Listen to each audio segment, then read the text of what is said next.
Thank you for coming in today. Thanks for having me. How are you? I'm okay. What would you like to talk about? I've been having a lot of issues with my body image Okay. lately, so I just kind of wanted to talk through it and seeking some validation. Okay.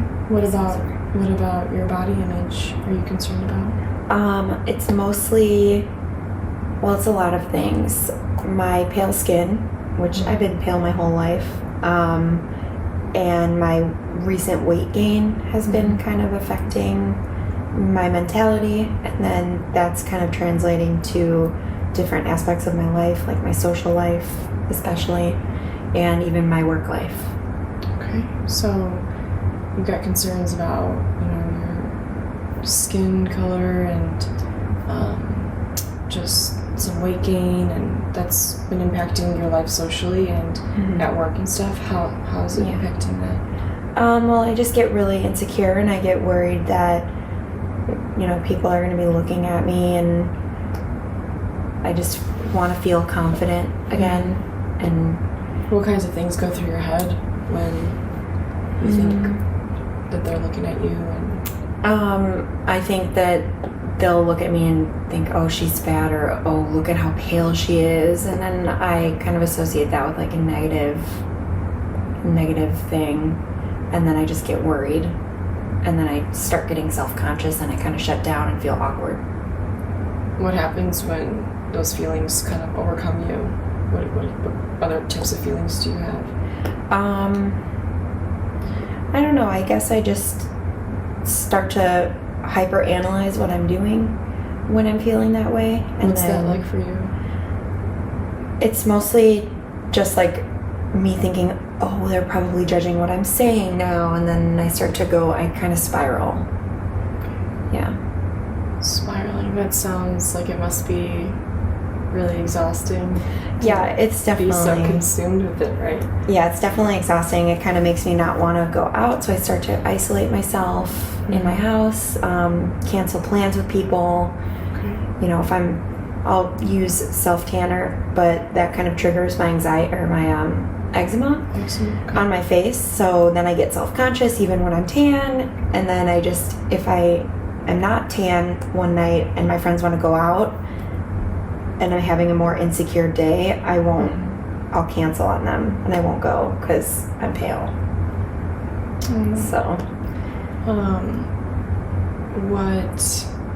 what else have you tried to do besides like the self-tanner for your eczema or your color?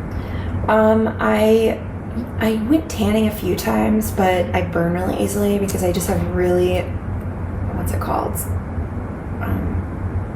Fair skin. Okay. So I just burn really easily.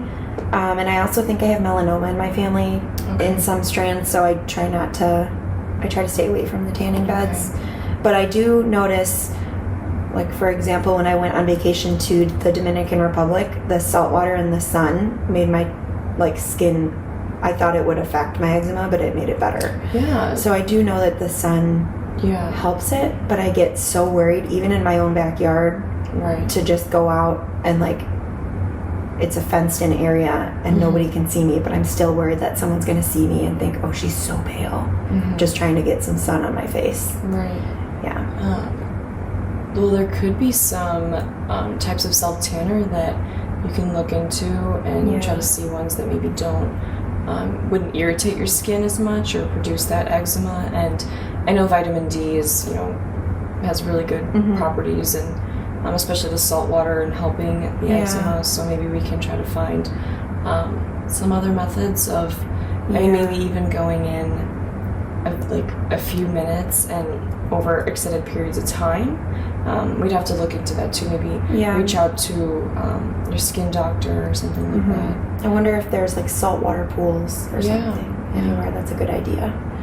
Now tell me, so you have all these self-image issues, and that really affects your social life, and kind of will make how you feel about yourself and kind of make or break whether you go out and spend time with friends, which is fairly important. What's it like for you when you miss out? And when you kind of coop yourself up at home? I feel like I try not to go on social media because I don't want to see, all my friends are having fun, and then I just get really sad, and then I get more in my head about it. And it kind of started to affect my relationship too, my last relationship, where I refused to be intimate with him because of my body image. It was a combination again of my like recent weight gain and also like my pale skin, even though I was with him for 4 years and he had no problem with my skin or my weight or anything. That sounds like it's really tough to deal with. Kind of being at a war with yourself, where you have someone that, you know, accepts you and loves you wholeheartedly, but then, you know, when you're not comfortable with it, you know, it doesn't matter what the other person thinks. So and I think it might have ultimately kind of played a role in why we separated.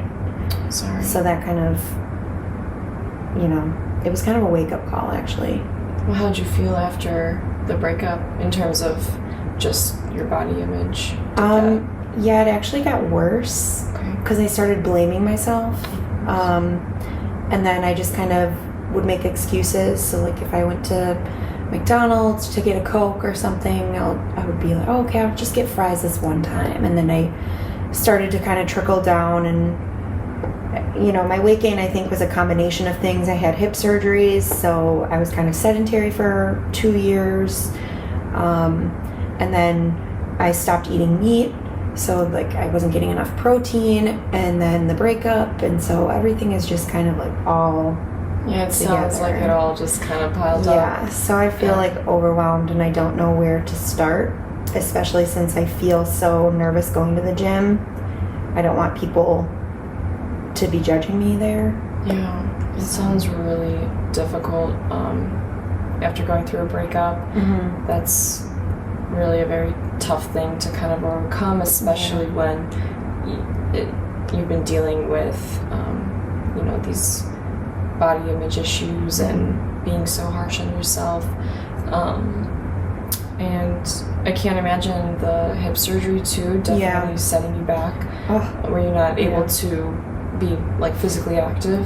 Yeah, I had to. It took 6 weeks that I couldn't put weight on my both. So first I did my right hip, then I did my left hip, a year apart. But the recovery time is up to a year. So I was in physical therapy and I was trying to do stuff, but one of my former, what are they called? The bone doctors. Whatever. One of my old doctors told me that I didn't have the body type to be a runner. Oh, I'm so sorry. So that kind of set in more of my insecurities. So I tried not to go running, even though my new doctor said that I could. So then I was just making excuses for myself, and then I didn't try to get back onto running, and I think it just kind of all... I'm very fragile when it comes to other people's criticism about my body image. I mean, you're your own like harshest critic, so, and hearing that, especially from someone that you would look up to, and having that status and degree, for them to kind of say that about you must have felt really awful. Or it sounds like I left his practice. So I'm sure. He couldn't even diagnose what was going on. I'm sorry. With my hips anyways. So you said that you're kind of hesitant of going to the gym because you're afraid of what other people, like what they might be thinking about you, and that they might be looking at you.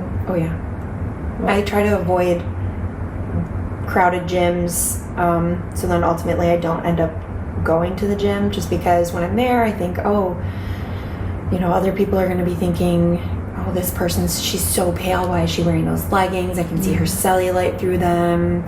Her arms are really big, but they're not muscular. So I just get really in my head about how other people are looking at me.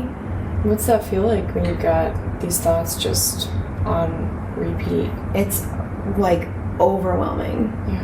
Yeah. So then I just get super insecure, and then every single time that I can remember going to the gym, I've ended my workout early because I'm scared that someone's looking at me. Like I'm doing something wrong at the gym, or I look dumb. Yeah. So then I just leave. I'm sorry, that sounds very stressful. Yeah, it's a burden. Yeah. Have you thought possibly maybe going at times when it's not as busy? Maybe earlier in the day or maybe later at night? I know it'd be difficult to kind of juggle your schedule around that, but that's a possibility. You know, maybe the less amount of people that are there, maybe you won't have to feel as self-conscious because, you know, there's not many eyes around you. And I've thought about that, but I haven't ever actually like done that. Right. So, you know, maybe I could try that. Yeah. Do you have a membership now? I have a membership at Planet Fitness, but Okay. it's a new build, so they're not going to be. It won't be ready until I think like January. Okay. Yeah. So for now, I'm just kind of stuck, and since it's cold out, Right. I would walk my dog, but she's little, so she gets cold. Yeah. So now I just don't really know what to do in terms of working out, especially where no one can see me. Right. Well, you could work out at home. There are so many YouTube videos and Instagram accounts nowadays where, you know, there's fitness trainers just promoting all of their techniques and their workout guides. And a lot of them are at, little to no cost. You can find some that are affordable, or just even to kind of give you some ideas of what kind of workouts you could do. Yeah. Maybe some that don't require any equipment to kind of really make That'd be nice. yeah, to make it accessible for you. And then, you're in the comfort of your own home. Yeah, that's true. I haven't thought about that. Yeah. What do you think that would be something that you could possibly do? Would that be? Yeah. Do you think you'd find any like barriers to maybe do that? No, I have been wanting to use my Lululemon yoga mat. Yeah. Anyways, so that'd be a maybe fun thing. Kind of just give you the motivation. that to would be do maybe that could be a good start. Yeah. Yeah. But I just hopefully I can work up to not feeling like people are judging me Right. by my like how I look. Right. And then Well, tell me, what kind of thoughts like go through your head when you look at someone that doesn't have your ideal body weight? I don't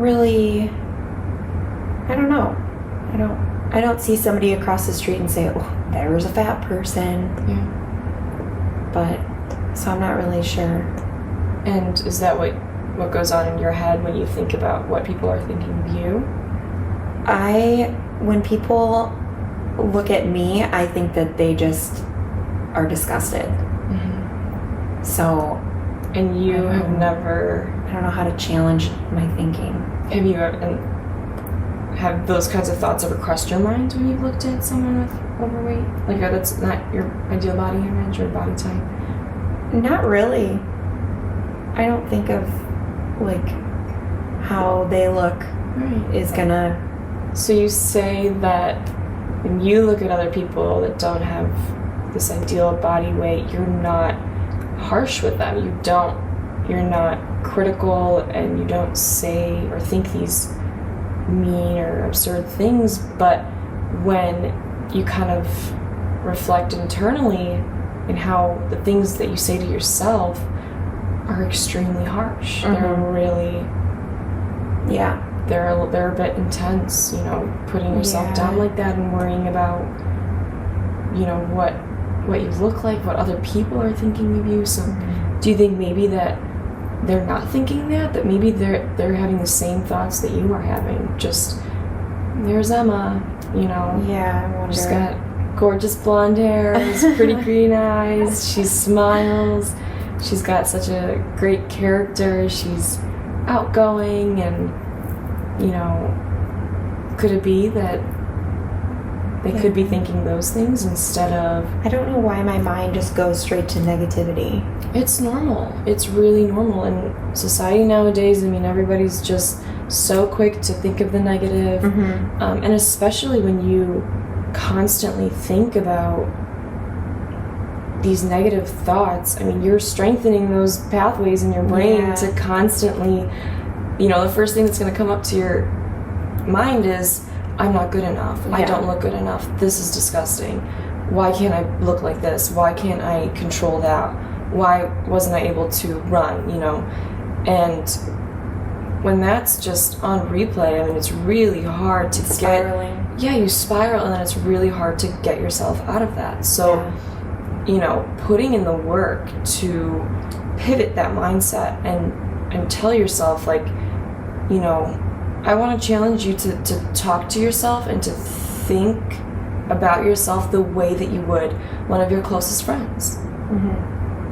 Yeah, like my friend Margaret, I don't look at her and think, oh, you gained a lot of weight. Yeah. So that could be something that you can remind yourself, when you have those kinds of thoughts, like, identify it, let it, question it, be like, why am I thinking this about myself? Okay. It's coming from a place of just, being self-critical. It's normal. But then challenge yourself to be like, you know what, if I treat my friends and I think about strangers on the street in such a lighter matter, or like, in a better way, then I can do that to myself. I have the capability of being gentle with myself, of, giving myself slack where I need it, and, praising my body for what it is, not what you're thinking it looks like, Yeah. It would probably be beneficial if I stopped my spiraling before it started happening. And I think I've gotten better in different aspects of my life doing that, so it would be nice if I could kind of start targeting that aspect of my life, my whole body image and everything. But I've always had body image issues. Even when I was little, I think it just kind of got ingrained into my brain. That I was pale, and then I thought being pale was ugly. So I just kind of associated it with, like, I made those synonyms. Of course. And then again, thinking that year after year constantly, it's being reminded. It's ingrained, and so it's hard for you to, not to look at yourself and to think, I'm beautiful, I'm okay, my skin color, just because it's not tan, I look good. I'll actually share, when I was younger,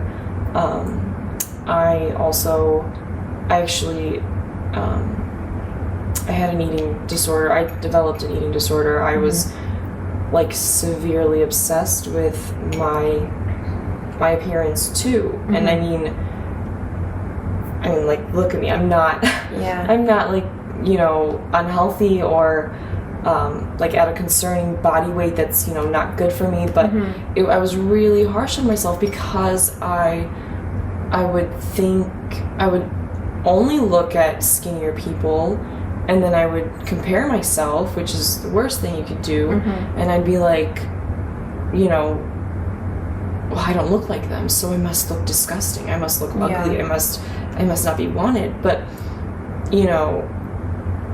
it took a while, but I came to terms with, I have so many people that love me, that talk to me, that look up to me, that, compliment me. And so why couldn't I do that to myself? And I could never be harsh on another individual, no matter what they were going through, and especially giving them the tools to be able to get better. So I turned that inwards, and I was like, I can't, be this victim. If I want to feel better, I got to do better. So, getting that gym membership or going for a run around the block, it helps. And then, diet.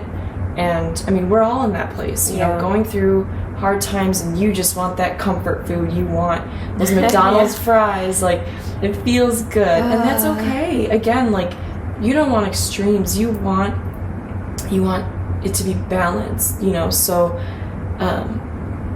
for me, definitely just getting that insight of don't be harsh on yourself. You're not hard. It's your anxiety is lying to you. You know, these thoughts that you're having, they're not real. It's just you being harsh on yourself. And I found that I was so unhappy because of these thoughts that I was having, because of these insecurities. And I learned to just alleviate that, to think, you know what, my thighs don't look that bad. You know what, so just telling yourself those things, being a little lighter on yourself, and again, strengthening those positive thoughts that, kind of consistently thinking about those more practical things. It will help you just, start from the inside out, just feel a little better. And that way, because you've tried, so you got to give yourself a pat on the back, and you're here today, which is incredible, which means you want to get out of that. You don't want to be having those thoughts, because it sounds really draining, especially when it affects your relationships. I know. And work, and and even wanting to do the big step of going to the gym is incredible, but then you're scared. Putting it into action. And it's like, oh my God, so when am I going to catch a break? Yeah, I think I'm always just waiting for, the right time. I want to feel ready. Yeah. I always make excuses for myself, and I'm like, oh, okay, well, maybe next week I'll go and, try to be active. Because I'm just, want to be a martyr and, be in my self-pity. Okay. Well, let's try this one exercise. Actually, it's a 2-chair technique. So let's go just to kind of help you maybe come to realize some greater feelings when we put you in these 2 different scenarios. So let's say in one scenario, in one chair, you go to the gym, whatever time, you put on your favorite pair of leggings, you get your favorite kind of music on, and you just do the workout, and you just do it. And you go home, and I want you to think about how you feel when you're home, having done that workout, having done the thing you're scared of. And then in the other chair, I want you to just, what if I didn't go? What you didn't go, your anxiety got the best of you. You were like, no, I can't do it. You were stuck. You were scared. And then you spent that hour just in bed watching Netflix. And then think about, after the hour of working out, you're home. And then after the hour of watching Netflix, you're home. How do I feel? Yeah, give me some feedback. What would you feel in those 2 different chairs? If I went to work out and I didn't leave early and I committed to it and I just said F you to all my anxieties, in the moment while I was working out, I would probably feel really tense. But then when I got home, I would imagine I'd be really proud of myself for sticking through it and pushing through that anxiety. I'd like to think I'd have more energy, because a lot of people say that when you go to the gym, you get more energy. But then if I stayed at home, which has happened on several occasions, I know that I kind of sit and I spiral, or I just try to distract myself by sinking into a Netflix documentary. And then later I feel so guilty when people ask me, oh, what'd you do today? Right. I sat and did nothing. So then I just kind of get in my head and I start to spiral even more. So I guess that's a good good point to see with those 2, how I feel. Which one would you prefer at the end of the day, even though they're both shitty, they're both hard to do, it's uncomfortable, the after effect, which one would you prefer? The gym. So I would probably have to start looking into going at a different time. I don't like to get up early. It's hard. It's so easy to, again, think about all the negatives and what we don't want, and it is shitty. a great tool that I've actually used myself, with school it's so hard. You got all these papers, you're exhausted, you're stressed. I get really bad anxiety too when I overthink things, so it takes me forever, so I'm scared to start. Me. So one thing I learned was to do the action. Podcasts. I'll share some podcasts with you cool. that help really kind of like give you that light bulb of like, I'm stuck in this repetitive self-criticism and self-pity.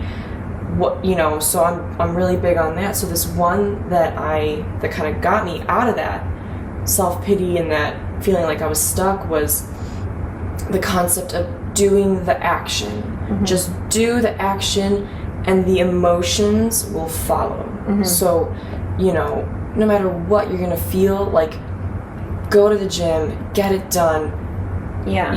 As soon as you step foot in there, you're gonna be like, oh, okay, I'm here, like, and then the emotions of okay, I'm here, I'm in a good place, I can get this workout in, and you have to remember how it makes you feel after. Yeah. So that reward, trying not to maybe emphasize what you feel during, but that rewarding feeling after, because that could drive, to pull you to want to accomplish that more. Yeah, and I haven't thought about it's the hardest part is starting. It's always me in my head when I'm there and not thinking about how it would make me feel after. And wouldn't you, how would you feel if you began making this a routine? A few days turn into going a few weeks versus going a few months, and then seeing the results. Oh, I've always dreamed about that.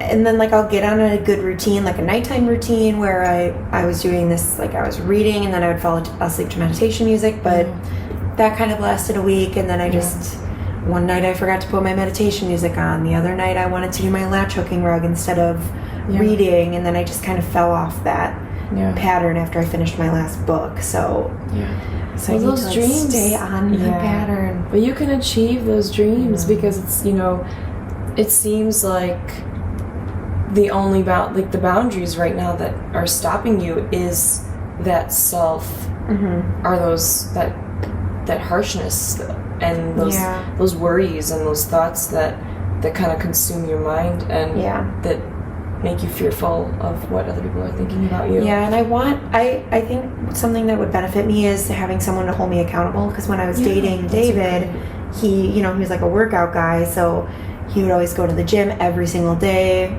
He would maybe skip 2 days a week, and at most, and that kind of kept me accountable. Every day at 3:30 I would go with him to the gym or things like that. But do you have now? I don't have somebody who I have friends that have gym memberships, but they work out at a different gym and I can't afford it, or our schedules are off. So maybe I could find somebody who's not necessarily working out with me, but what are some other things that you can do to kind of hold you accountable, maybe give you that sense of okay, I gotta do it, maybe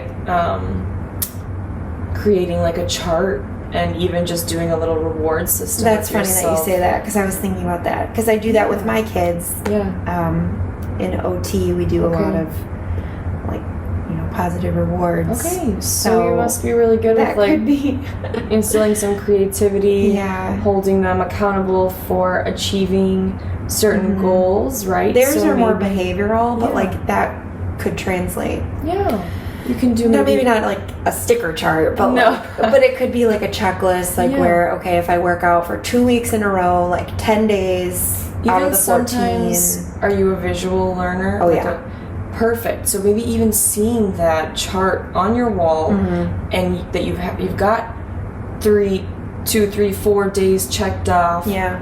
And then once you see those checks consistently, it's just you'd begin to kind of get driven to want to fill that up, because you're seeing it. It's hard when you're just did I go to the gym last week? How many days? How long?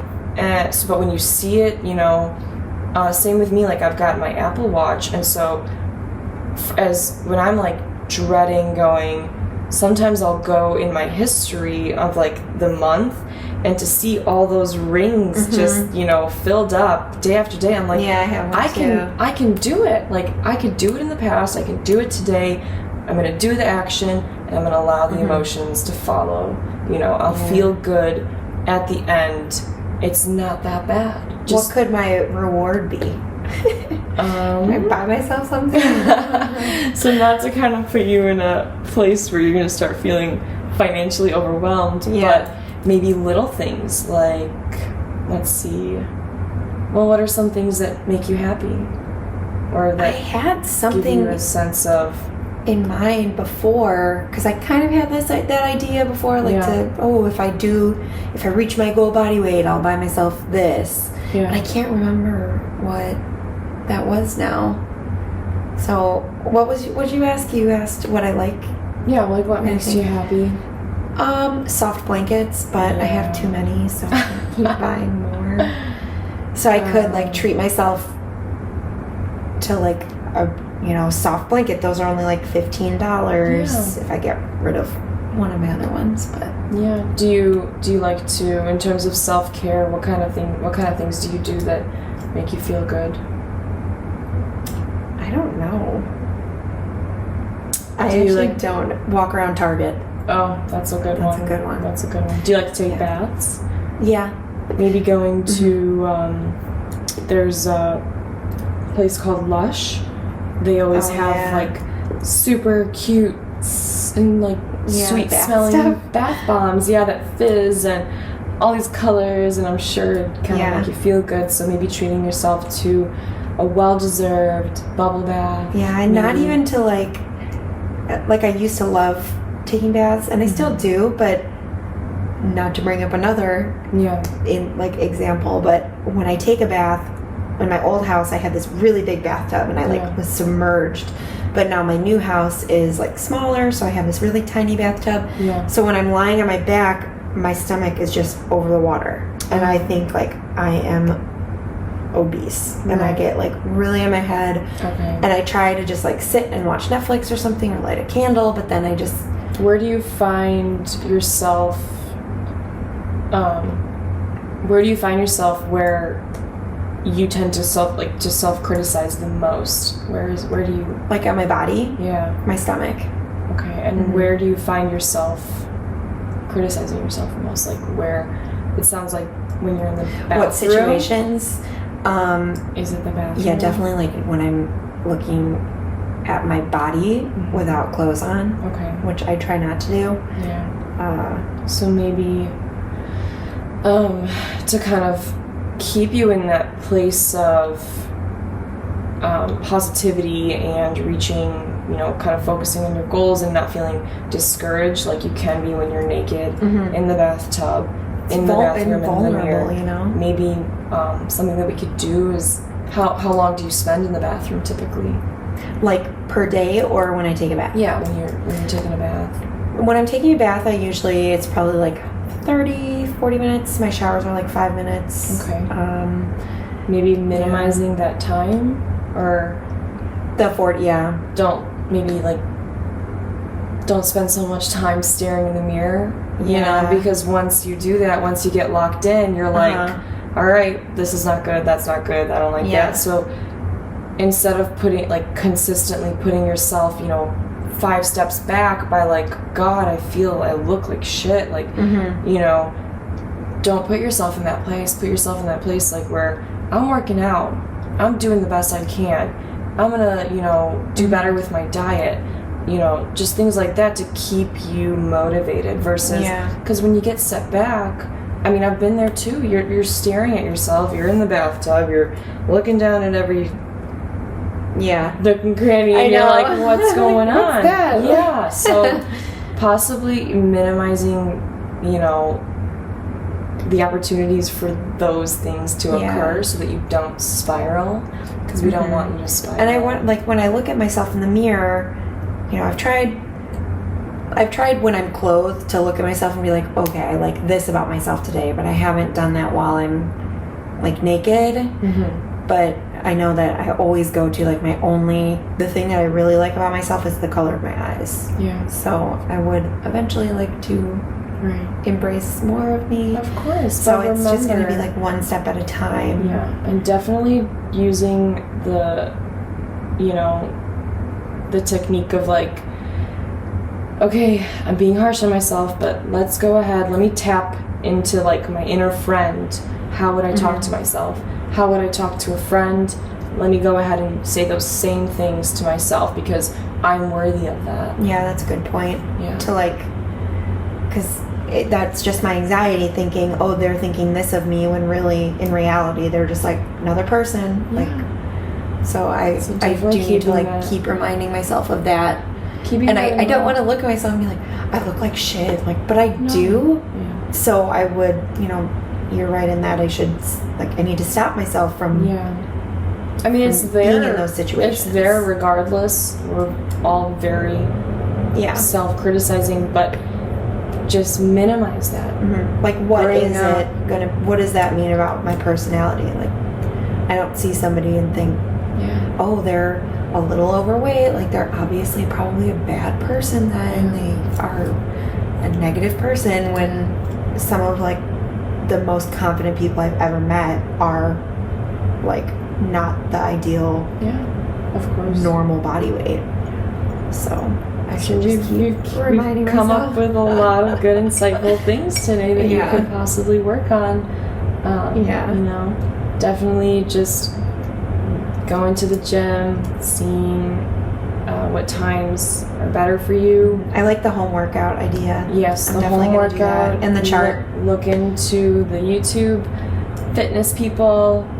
Look up stuff that are good for people that have gone through hip surgery, because you don't want to set yourself back. And podcasts, because I do listen to podcasts. Listen to some podcasts for like just self-enlightenment, like how to love yourself. It's really empowering to kind of shift that mindset. Yeah, and you can send me those. Yeah, I'll go ahead and send them to you. The chart, get your creative side going. That'll be a fun thing. I do want to do that, because being in pediatrics, I'm creative. Exactly. So that'll be fun to make that for myself. It'll be fun for you to do for yourself. Perfect. Yeah. I'll laminate it. Perfect. Look at that. You're a star. I love it. All right. Well, thank you so much for meeting Thank you. I really appreciate it. Anytime. Okay. Bye. All right. What was that? I hope that was 25 minutes. I swear to God, if this the camera's still on. Okay, thank God.